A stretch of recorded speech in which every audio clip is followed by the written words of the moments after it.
د پوهاوي قدرمنو اوریدونکو سلامونه، ستړي مشئ. که سپوږمۍ له ځمکې سره ټکر شي نو څه به پیښ شي؟ سپوږمۍ په ټولو آسماني توکو یا سلیشیل آبجیکټ کې له ځمکې سره ډېرې نږدې اړیکې لري. دا زموږ د سمندرونو مدوجزر یا ټایدز هم د سپوږمۍ له برکته دی. را به شو دې خبرې ته چې که سپوږمۍ له ځمکې سره ټکر شي نو څه پیښیږي.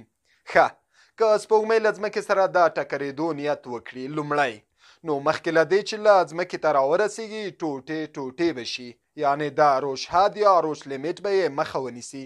نو د دې معنا دا شوه چې سپوږمۍ هیڅکله هم تر 18470 کیلومترو زیات ځمکې ته نشي رانږدې کېدی. دویم، د سپوږمۍ دا ټوټې به پر ځمکې داسې راتاو شي لکه پر زحل چې کړۍ راتاوې شوي دي، او د ځمکې دا کړۍ به 30,000 کیلومتره قطر ولري. دریم، خو دا زحل ډوله ښکلې ننداره به تر ډېره نه وي، او دا په میلیونونو ټوټې به پر ځمکې راوري او ټول ښارونه به تباه کړي. څلورم، کله چې سپوږمۍ ځمکې ته نږدې کېږي نو د سمندرونو څپې به کاپو 6700 متره لوړې شي او د خطرناکو سونامیو په شان به پر ښارونو راووري. له بلې خوا ځمکې ته د سپوږمۍ رانږدې کېدل ځینې ګټې هم لري. لومړی، د نړیوالې ګرمېدا یا ګلوبل وارمنګ ستونزه به له منځه یوسي، ځکه چې شپې او ورځې به لنډې شي چې دا کار په لوی سر کې د ځمکې عمومي تودوخه کموي او موسمونه هم ټیکا ورسره مومي.